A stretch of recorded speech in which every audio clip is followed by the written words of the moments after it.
পথে। তুমি তখন চলেছিলে তোমার স্বর্ণরথে।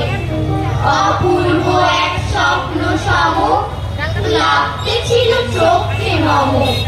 কি বিচিত্র শোভা তোমার, কি বিচিত্র সাজ।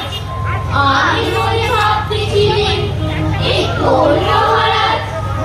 আদি শুভক্ষণে রাত পোহালো, ভেবেছিলেন তবে আজ আমারই দাঁড়ে দাঁড়ে ফিরতে নাহি হবে। বাহির হতে নাহি হতে কাহার দেখা পেলেন পথে। চলিতে রথ ধানু ধান্য ছড়াবে দুই ধারে।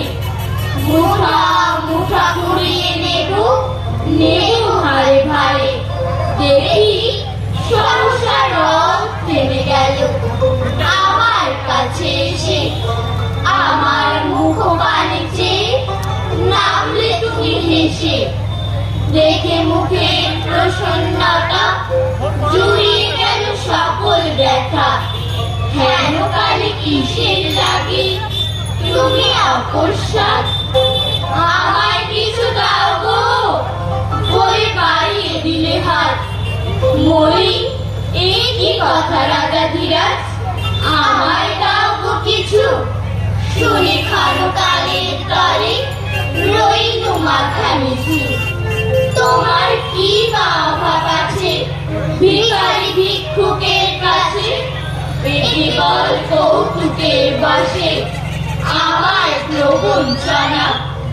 ঝুলি হতে দিলেন তুলে একটি ছোট কণা। যবে পাত্রখানি ঘরে আনি উজাড় করি। এটি ভিক্ষা মাঝে একটি ছোট সোনার কণা দেখি। দিলেন যারা ভিখারিরে স্বর্ণ হয়ে এলো ফিরে।